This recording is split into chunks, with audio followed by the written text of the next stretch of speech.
to another one of my PGA DFS top 5 videos.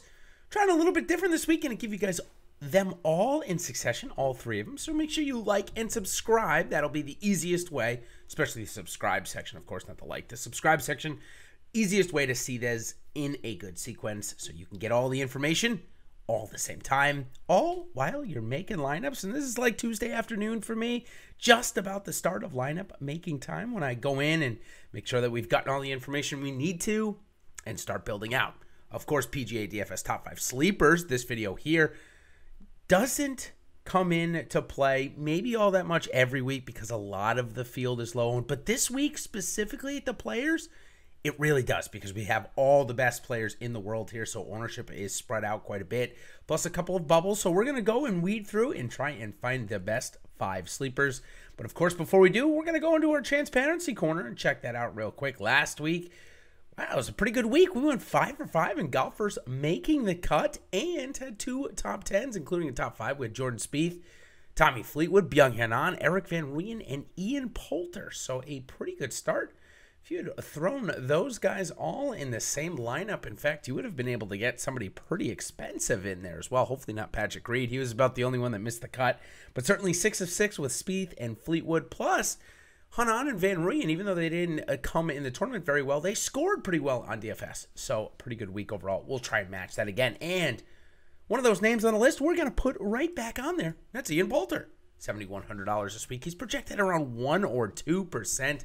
Just goes to show you how strong the field is. But this guy, he plays super well here. In fact, I think it's a much better setup for him here than it was at Arnold Palmer last week. Arnold Palmer's 200, 300, 400 yards longer given the set of tees that they use. And I actually think that really affects Poulter. I think that affects him by 2, 3, 4 shots, to be honest with you. So I think this is a better setup. Shows by his history. He has an 11th place here 2 years ago, 56 last year. 3 years ago. Forgot we didn't play last year, so when I say my course history, that's what I'm referring to. Of course, the recent form looks pretty good.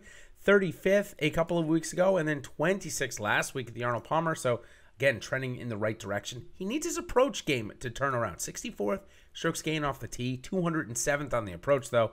16th around the green, and 42nd putting.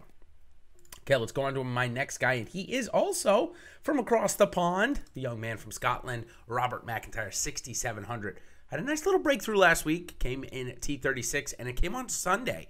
Conditions were extremely hard, and Macintyre found himself around the course at even par. It was his first time seeing it. So now he's been in Florida for a couple of weeks. I know it didn't look that great at the concession. He was overpriced.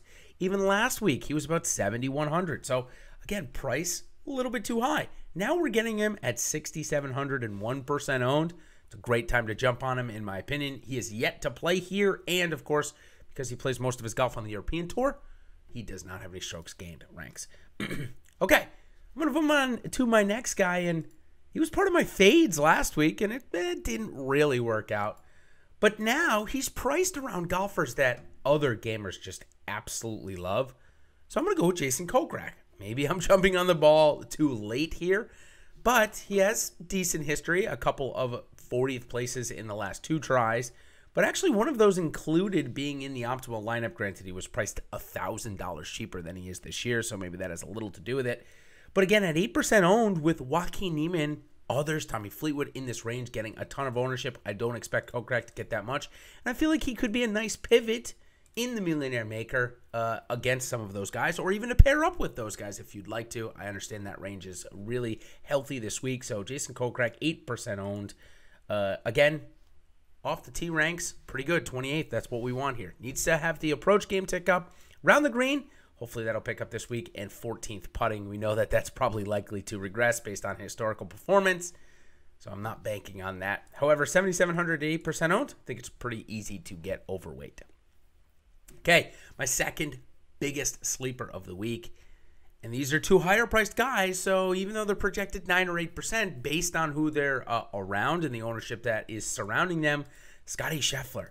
This guy, again, I go back and forth between him, and maybe it's going to end up being just play the guy that's cheaper, But I think this week, Scottie Scheffler is set up better than Sung J.M. We'll see if it pans out, of course. But he's coming off a 5th-place finish at the concession. Showed us everything we needed to. Strokes gain ranks would suggest that as well. 16th off the tee, 138 on the approach, 31 around the green, and 105 putting for Scottie Scheffler.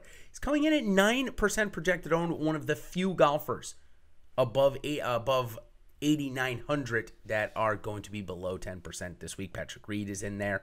And my biggest sleeper of the week, Jon Rahm, the only golfer above 10K that is going to be under 10% owned. While there isn't a ton of ownership going to DJ, Xander, and Rory, there is certainly more than 10%, and likely even more than 13%. So Jon Rahm is getting left in the dust. And here's a guy that had a chance to win here a couple of years ago, then made that grave mistake on the, the 11th hole, where he tried to hit a snap hook, ended up hitting into the water, made double, and from there just fell off the leaderboard, but was in control of that golf tournament until then.